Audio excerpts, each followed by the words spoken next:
심하게 말씀을 드리면 윤석열은 내란에 실패했지만 국힘의 친윤 세력은 당내 내란에 성공했다고 봐요. 네. 204표보다는 더 되는 것으로 이제 익명으로 본인의 의사를 주변에 밝힌 분들을 파악을 했던 거죠. 그 숫자보다 조금 덜 나왔습니다. 일본 국가 기미가요에 숫자 2개가 나옵니다. 하나가 1000이고 하나가 8000이에요. 8000이 작전명 충성 8000입니다. 지난 봄에 있었던 계엄 대비 훈련이에요. 원래 비상계엄 선포 예정 시간이 10시였습니다. 1000이잖아요. 계엄을 일으키지 말았어야죠. 이런 생각 안 하게 하려면.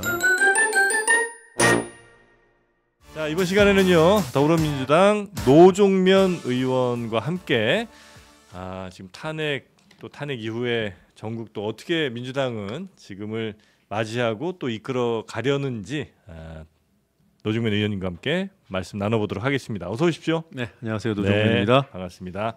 지금 현재 민주당 원내대변인이시니까 오늘 말씀이 대체적으로 이건 개인 의견입니다. 아니면 대체로 당의 의견이라고 생각해도 되겠죠? 제가 가려서 말씀드리겠습니다. 알겠습니다. 네. 5번은 안 하겠습니다. 자, 일단 가결이 됐습니다. 그때 제가 잘 본 건지 모르겠습니다. 약간 눈물을 보이신 걸로 알고 있는데 맞나요? 제가요? 아닌가요? 제 작은 눈에서 눈물이 잡히지 않았을 텐데. 약간 좀 이렇게 눈 찍어내시는 것 같았는데 그건 아니었군요. 그건 아니고요. 네. 일단 기도하는 마음으로 표결 결과를 기다렸고. 예상보다 표가 더 나왔습니까? 덜 나왔습니까? 저희 원내 지도부가 기대했던 것보다 조금 덜 나왔어요. 기대보단 당연히 적었겠죠. 근데 예상은 하셨을 거 아니에요? 기대와 달리 또. 예상치가 그거보다는 몇 표 더 있었는데 그렇습니까? 적게 나왔습니다. 막판에 빠진 게 아닌가 이렇게 판단하고 있습니다. 한 210표 정도의 가결표를 한 예상을 하셨나요? 뭐 그까지는 아니더라도 204표보다는 더 되는 것으로 그 정도면 거의 몇 분 이제 특정이 돼 있는 분들이 있었고 그분들이 아마 표를 던지지 않았을 걸로 추정을 하시겠군요. 네. 그 이전에 공개적으로 밝히신 분은 7분이고 그 이외에 이제 익명으로 본인의 의사를 주변에 밝힌 분들을 파악을 했던 거죠. 그 숫자보다 조금 덜 나왔습니다. 근데 권성동 이제 권한대행이죠. 국민의힘 대표 권한대행이 무슨 얘기를 했냐면, 그러니까 추경호 원내대표 전 원내대표가 그 내란 공범으로 해가지고 지금 피의자가 됐잖아요. 이런 식으로 계엄 해제에 참여하지 않은 우리 당 의원들을 전부 다 공범으로 만들 것이다. 그래서 이제 그런 압박을 느꼈기 때문에 더더욱 부결을 던질 수밖에 없었다. 뭐 그런 얘기를 하기도 하는 것 같던데. 그걸 이용해서 부결시키는 지렛대로 삼은 거죠. 그렇게 끝까지 조금이라도 더 미루자. 지난번에도 미루자라고 했던 거예요. 이번에 또 미루자고 한 거고 일주일만 더 기다려달라. 뭐 이런 얘기를 했다고 합니다. 뭐 다음 주면은 했을까요? 그러면 본인들이 입장을 밝히면 돼요. 이런 조건이면 탄핵 가결하겠다. 그거 없이 탄핵이 되면 안 된다는 입장을 내면서 내부적으로 탄핵 가결하려는 분들한테는 우리가 이렇게 다 몰리는 거 아니냐, 일주일만 기다려달라, 탄핵 안 자체 소추안의 내용을 바꾸도록 하겠다, 이런 식으로 설득했다는 얘기가 들려오고 그게 맞는 것 같아요. 그러니까 권성동 그 원내대표의 얘기는 핑계죠. 자백이기도 하고. 근데 그 국민의힘은 왜 이렇게 그 탄핵을 미뤘다고 보세요? 왜냐면 미루면 미룰수록 사실 여론은 더 국민의힘에 부정적으로 될 가능성이 좀 높아지고, 물론 대통령에 대한 탄핵은 조금 뭐 늘어질 수는 있으나 당에는 어쩜 굉장히 좀 마이너스일 것 같은데 그렇게 한 주든 뭐 두 주든 미루고 싶은 이유는 뭐라고 보십니까? 저는 국민의힘 지도부, 새 지도부, 주류 여기에서 가장 원하는 수치가 나왔다고 봐요. 지금 현재 이 표결이? 이들도 탄핵을 막을 수 있다고 생각하지는 않아요. 이미 탄핵은 못 막는다. 그런데 이들이 바라는 건 탄핵 이후의 상황입니다. 탄핵 가결이 넉넉한 어떤 그 찬성표로 인해서, 그러니까 국민의힘에서 수십 명이 이탈한 것으로 드러나면 본인들 입지가 굉장히 흔들려요. 230, 40표 이렇게 나와버리면. 그런데 아슬아슬하게 가결이 되면 당론, 부결 당론을 거스르고 탄핵 가결에 동참한 사람들을 내칠 수 있는 겁니다. 몇 명 안 되니까. 막판 설득은 저는 그 작업이었다고 봅니다. 그래서 그 결과로 한동훈 대표도 사퇴하게끔. 네, 그래서 저는요 만들 좀 수 심하게 있었다? 말씀을 드리면 예. 윤석열은 내란에 실패했지만 예. 국힘의 친윤 세력은 당내 내란에 성공했다고 봐요. 아니 친윤이라는 게 좀 너무 좀 이상한 게 이제 대통령에서 탄핵이 된 거잖아요. 네. 그러니까 친하게 지낼 이유는 아무것도 없잖아요 이제. 자기들끼리 친하게 지내면 되죠. 지금 내부 결속을 8, 90명이 똘똘 뭉쳐서 결속을 이뤄내면 윤 없는 친윤. 네, 국민의힘 당권을 유지해 나갈 수 있다. 그게 본인들이 이후를 모색할 수 있는 기지 역할을 할 수 있다. 이렇게 믿는 것 같습니다. 네. 핵심은 당권에 있다. 저는 당권을 네. 노리고 네. 한동훈 체제를 와해시키는 쪽으로 기능했다고 봐요. 네. 이건 뭐 한동훈 대표의 그 계엄 직후의 그런 행동에 많은 사람들이 비판을 가하잖아요. 네. 저 역시도 비판을 하고 있고 여전히 그때 그 판단은 잘못됐다고 생각하지만 이해할 수 있는 측면이 하나 있어요. 본인이 주도해서 네. 이른바 질서 있는 퇴진 그런 로드맵을 관철시키지 못하면 네. 본인 체제가 무너진다는 생각을 했을 겁니다. 그래서 친윤을 이 로드맵으로 설득하려 했던 것 같아요. 네. 근데 친윤이 그걸 받아들일 리가 없는 거죠. 근데 이렇게 되면 모르겠습니다. 나중에 뭐 실제 투표는 어떻게 나올지 모르겠지만 당장 지금 여론은 이 국민의힘 뭐 85표 혹은 뭐 12명 뺀 나머지에 대한 굉장한 거부감 내지 반발심 그리고 나 당에서도 굉장히 공격들을 할 만한 여지들이 생기잖아요.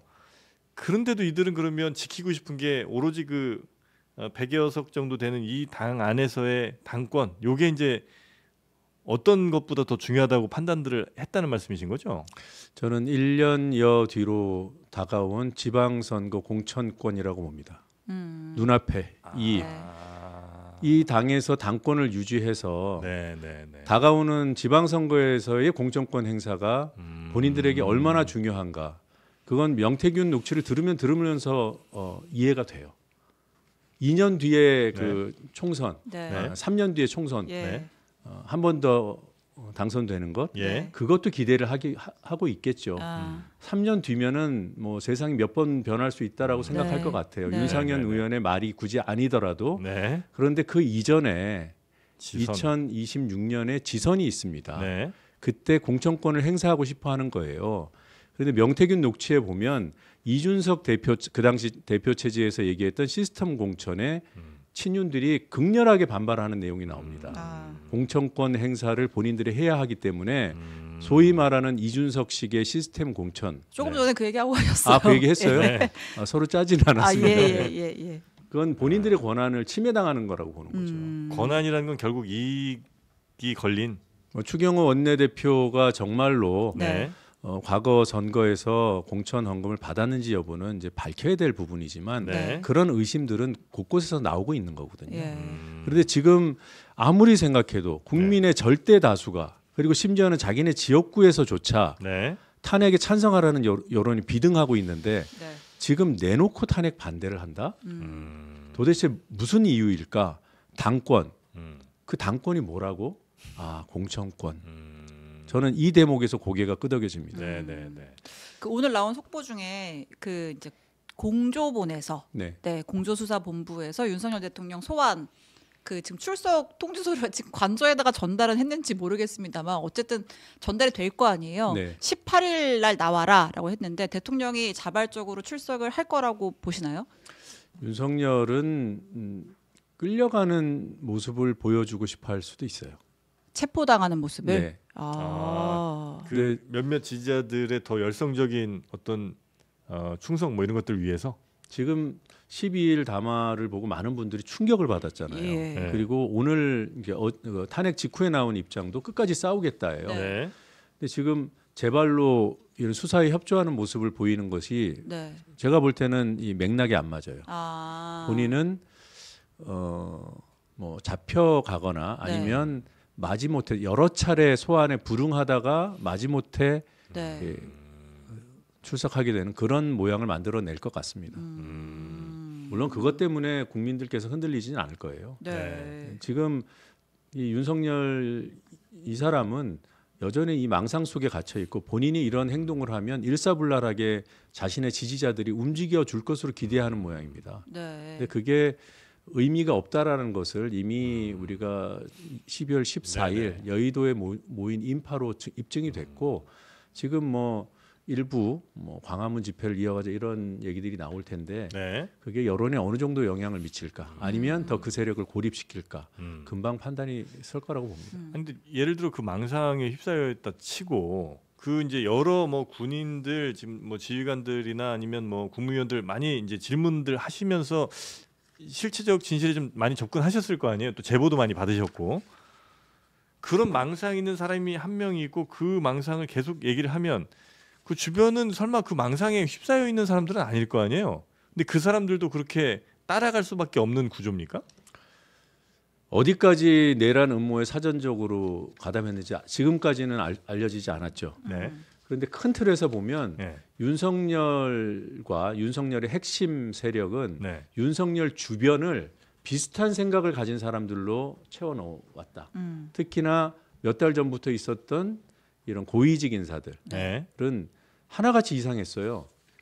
아니 국민을 두려워하면 그래도 좀 뭔가 이렇게 국민들께 설득이 될 만한 인사. 이분이 뭐 우파 인사라 하더라도 이런 점에서 전문성이 있고 예. 이런 점에서 합리성이 있다. 그런데 우리가 지켜본 몇 달 동안의 청문회 보십시오. 국감청문회 뭐 이런 거 보면 네. 나와서 뭐라고 했습니까? 김문수 나와서 장관도 오히려 맞서고 소리 지르고 네. 그리고 그 사람들이 얘기하는 그 인식들이 극단에 가깝잖아요. 그래서 대놓고 사람들한테 극우 평가를 받도록 오히려 유도하는 것은 아닌가? 그러니까 제가 볼 때는 주변을 취임 직후부터 이 극우 성향을 가진 사람들로 포진시켰던 것 같고요.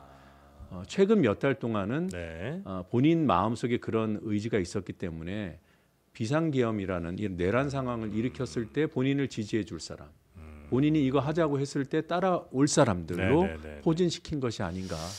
그래서 지금 네. 윤석열 주변에 있는 사람이 각하 이제는 좀 물리셔야 됩니다. 이렇게 조언하지 않을 거라고 봅니다.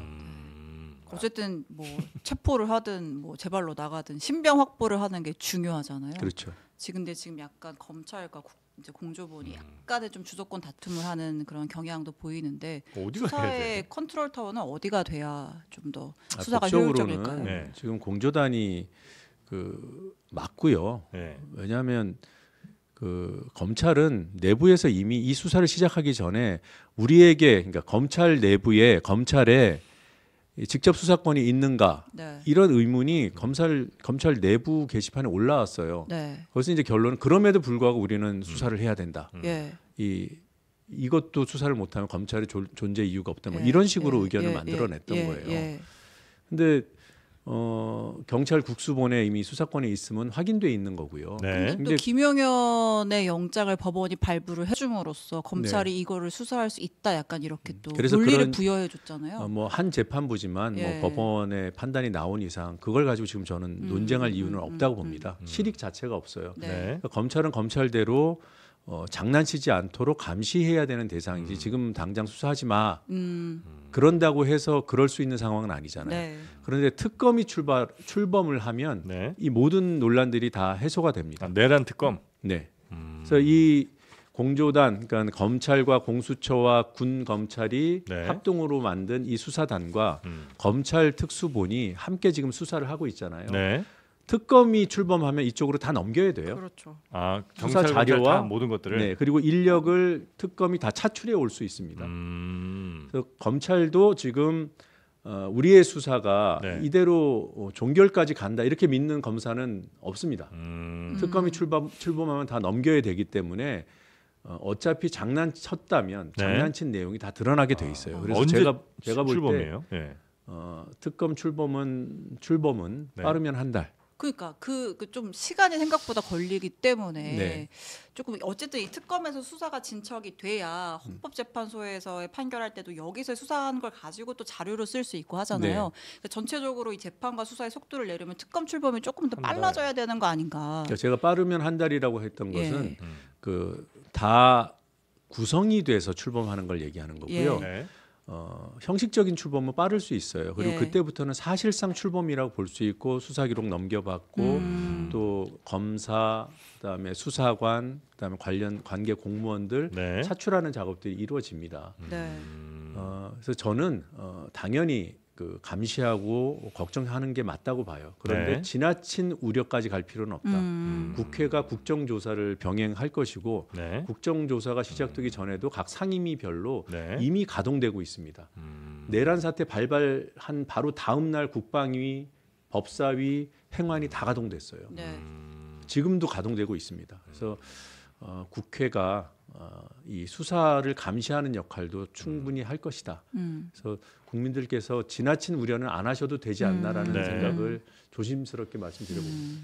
뭐 국정을 책임지는 사람한테 물어봐야 될 일이긴 합니다만 이제 어쨌든 지금은 제 일당이고 하니까 좀 여쭤보자면 어떤 분들은 물론 이제 이 내란 사건 수사하는 게 무척이나 중요한 일이고 가장 급선무고 뭐 이거에 대해서 이론이 있지는 않은데 이제 거의 모든 국회며 뭐 모든 기관들이 이거만 하는 것 같아서 그래서 이제 다른 뭐 예를 들면 경제든 민생이든 이거는 너무 좀 뒷전으로 밀리는 거 아닌가. 왜냐하면 거기도 사실은 굉장히 심각하잖아요. 네. 그래서 그런 걱정하시는 분들도 좀 계신 것 같습니다. 네.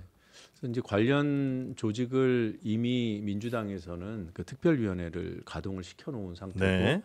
그 기존의 정책위와 함께 매일매일 경제 상황을 체크하고 있습니다. 그리고 이재명 대표께서 제안한 대로 국정을 안정시키는 협의체를 네. 여야 정이 함께 만들자. 지금 권성동 체제에서 지금 국힘이 이걸 반대하고 있는데 네. 들어와야 됩니다. 그리고 들어올 수 있는 기회가 그렇게 오래 주어지지 않을 거예요. 예. 자기들끼리 뭐 당정 협의를 한다고 네. 뭐 그걸 뭐 막을 방법이 있을지 모르겠습니다만 예. 지금 행정부 입장에서 네. 어디랑 협의를 하겠어요? 일당과의 협의는 일당과의 필수? 협의는 필수입니다. 네. 그게 일당이어서가 아니라 국회이기 때문에. 그리고 민주당만 있는 것이 아니잖아요. 네. 야 6당이 함께 참여하는 행정부와의 협의체예요. 그것도 국정을 안정시키기 위한. 예. 네. 여기서 민생, 경제 이런 부분들을 다 체크해야 됩니다. 외교, 안보까지. 그런데 여기에 국민의힘 외따로이 안 들어오고 본인 따로 뭐 행정부랑 뭘 하겠다? 네. 네. 그러면 행정부 입장에서는 이중리를 하는 거잖아요. 이 급박한 예. 상황에서. 예. 지금 국민의힘은 지금 뭔가 기싸움을 벌이고 싶어 할 텐데 네. 거기에 말려들 수도 없고 말려들 여력도 없고 네. 그런 응석에 네. 며칠 이렇게 시간 줄 수도 없어요. 그냥 배제시키고 출범을 하는 한이 있더라도 가동될 겁니다. 그거는 저 한덕수 총리가 어쨌든 동의하고 함께 해야 되겠다는 의지가 있어야 될 거 아니에요. 한덕수 총리가 지금 본인 스스로 지금 내란 사건의 혐의자고 피의자로 돼 있는데 네. 지금 국정을 관리해야 하는 네. 권한 대행으로서 지금 이 시점에서조차 국민의 뜻에 반하는 행동을 한다. 저는 그렇게까지 무모한 인사라고 생각하지는 않습니다. 아마 협력을 할 수밖에 없을 것이다. 네.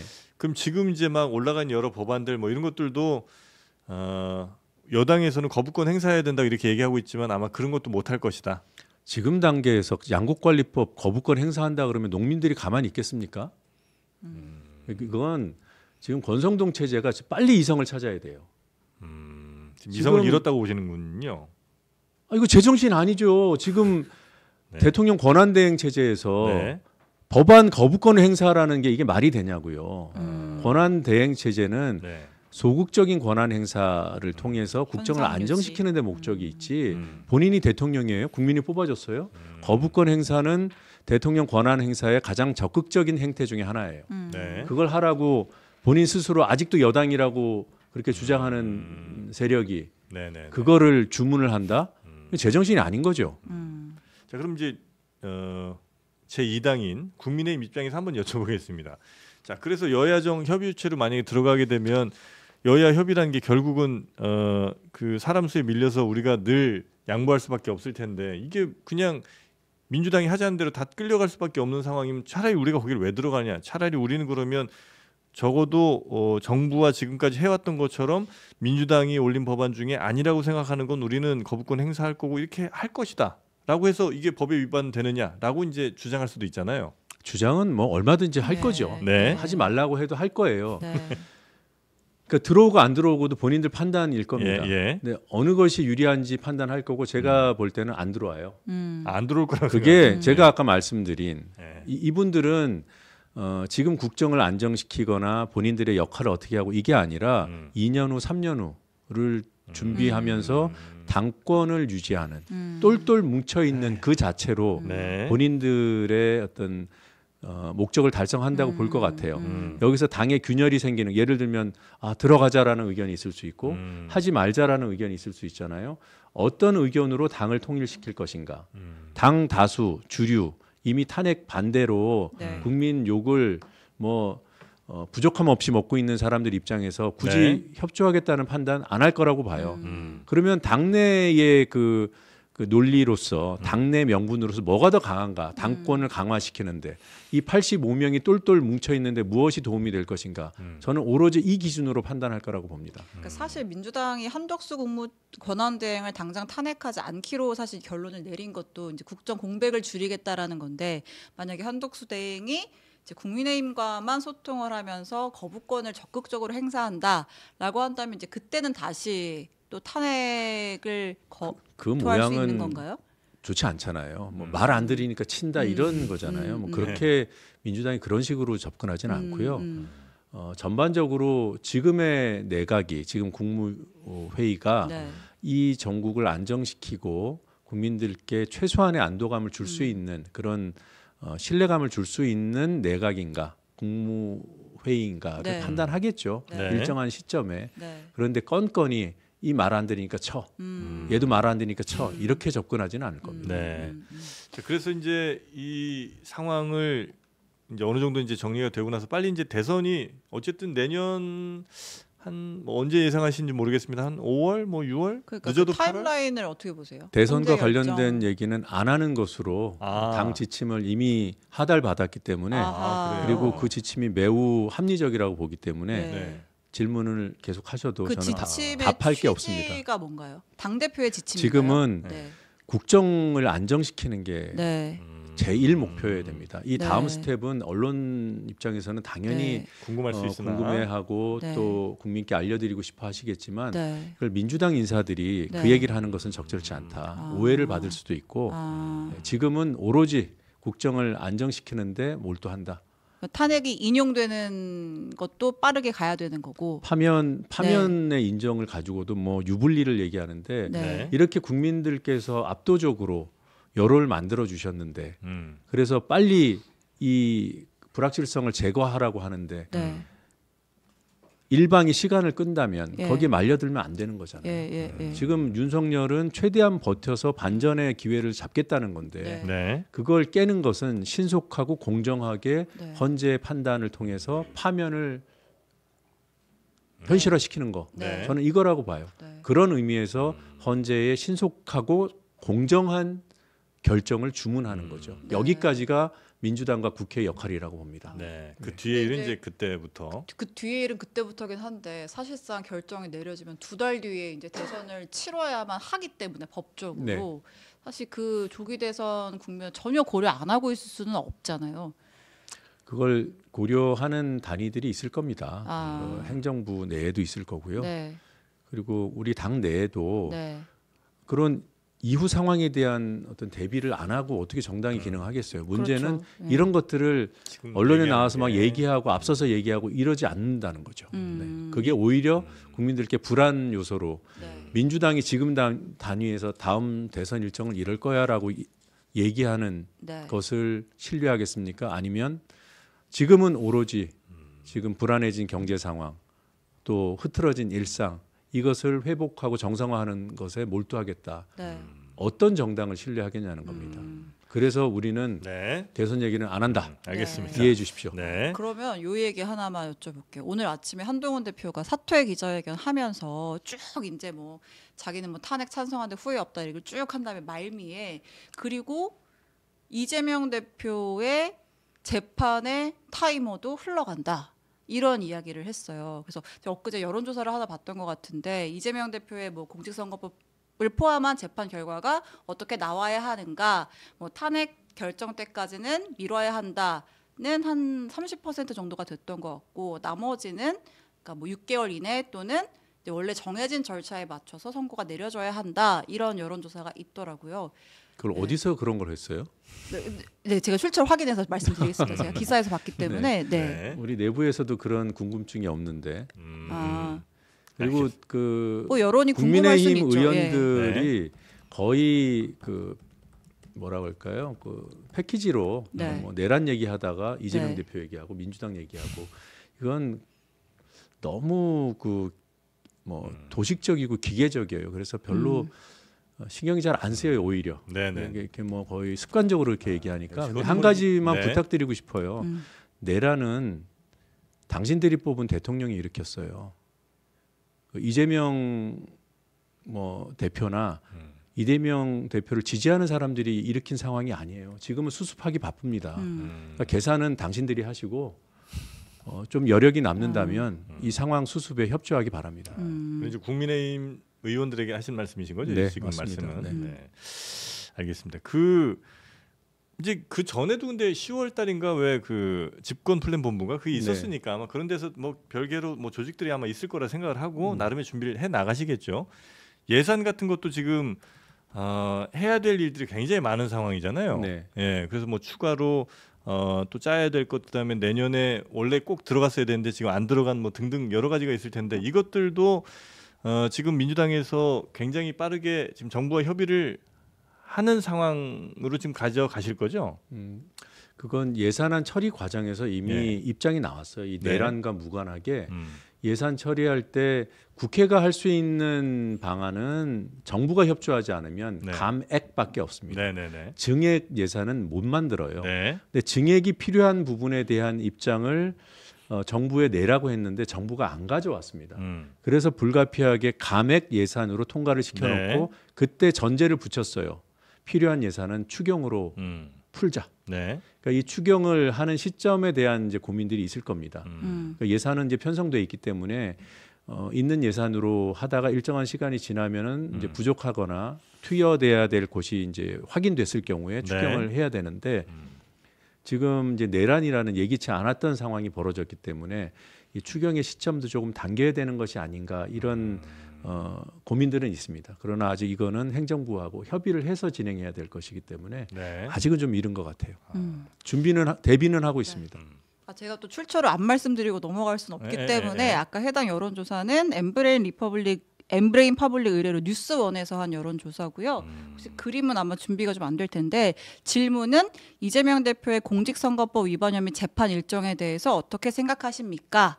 였고 6개월 내에 대법원 선고까지 끝내야 한다가 30%, 정치 상황과 무관하게 기존 일정대로 심의해야 한다가 37%, 그리고 계엄 전국 수습 이후로 2심 선고를 미뤄야 한다가 26%, 모름 무응답이 7%였습니다. 네, 지금 나가고 있는 화면의 왼쪽에 있는 그래프 내용입니다. 저는 개인적으로 저런 의제가 지금 국면에서 제기되는 것 자체가 의도가 좀 있다? 좀 우려스럽습니다. 저런 이제 언론에서 한 거니까 뭐라고 제가 더 말씀드리긴 그런데 지금 의제는 오로지 국정 안정이어야 된다고 봐요.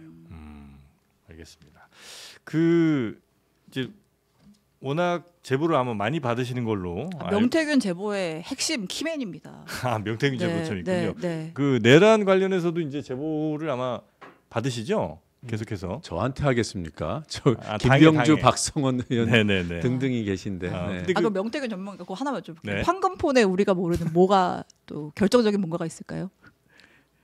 검찰에 제출했다는 명태균 씨 스스로 그랬잖아요. 20분의 1도 드러나지 않았다고. 그러니까 저희가 이미 보도가 된 것 외에, 그러니까 워낙 지금 계엄 정국으로 사태가 확 급변하는 바람에 사실 명태균 게이트가 약간 수면 아래로 가라앉은 부분이 있는데 뭐 저희가 모르는 추가 제보가 들어왔다거나 그런 것들이 있나요? 아니 뭐 지금 단계에서는 그건 아니고요.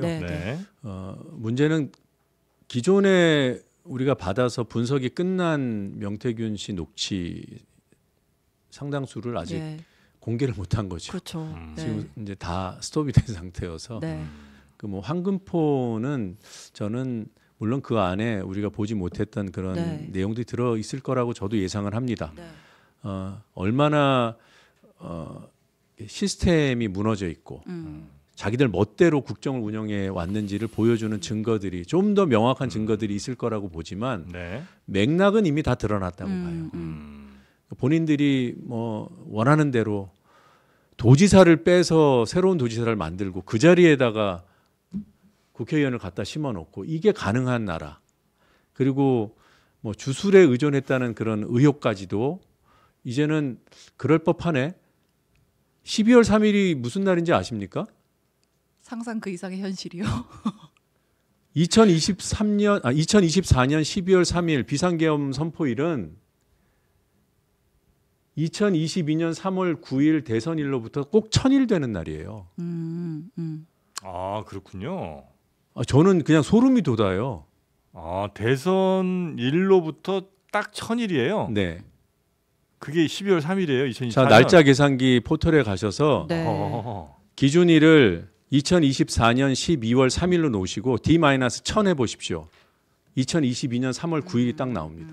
아 그래요? 이게 혹시 그러면 이것도 계산을 한 것 같다고 의심을? 아니 진짜 이게 이제 음모론을 경계해야 하잖아요. 네네네. 음모론 경계해야 되는 거 맞아요. 네. 근데 지금 설마 계엄하겠어? 근데 음모론이라 그랬잖아요. 가짜 뉴스라고 했잖아요. 그리고 했잖아요. 예. 그리고 계엄을 해제했는데도 그때도 뭔가를 모색한 그런 정황들이 막 나오잖아요. 계엄 상황실 지하 4층 내려가서 뭐 네. 2차 그리고 계엄 지시를 하는 HID가 처음에는 투입 안 됐다고 하더니 판교 쪽에서 대기하고 있었다고 했잖아요. 네. 이거는 정보사령관이 직접 확인해 준 거예요. 예. HID 요원 5명이 포함된 30여 명의 인력이 판교 인근에 대기하고 있었다. 그 뭐라고 혹시 지금 추정하세요? 그 HID 부분은? 그건 뭐 너무 저도 이제 예. 비현실적인 것 같아서. 너무 비현실적이죠. 예. 아니 만약에 요인 체포라면은 뭐 707 특임도 투입이 됐고 경찰 병력도 조가 편성됐다는데 굳이 HID HID는 뭐 하려고? 근데 이제 제가 말씀드리라는 거 좀 마무리를 해보면 네. 일본 국가 기미가요에 숫자 2개가 나옵니다. 하나가 1000이고 하나가 8000이에요. 1000과 8000? 그러니까 천황이 1000년, 8000년 조약돌이 뭐 흙이 될 때까지인가? 네. 하여튼 년년세세 이제 만세 한다는 거죠. 네네네. 뭐 그런 예. 내용의 네. 가사가 들어 있는데 예. 8000이 작전명 충성 8000입니다. 지난 봄에 있었던 계엄 대비 훈련이. 팩트예요? 이건 팩트예요. 계엄 대비 훈련명이 작전명 충성 8000이에요. 네. 충성 8000은 뭔 뜻이라고 혹시 그 부대에서 얘기합니까? 군에서 설명 없어요 아직. 그래서 그럼 이게 이 8천을 기미가요에서 따왔을 가능성이 있다고 그래서 보신다는 뭐 거예요? 8000이 또 다른 데랑 우연히 또 그냥 뭐 있을 수 있으니까 이게 뭘까 했는데 아니 당선일로부터 1000일의 작전을 감행했다고 하니까 그냥 소름이 돋는 상태예요. 이후 상황은 조금 더 취재를 해봐야 될 것 같습니다.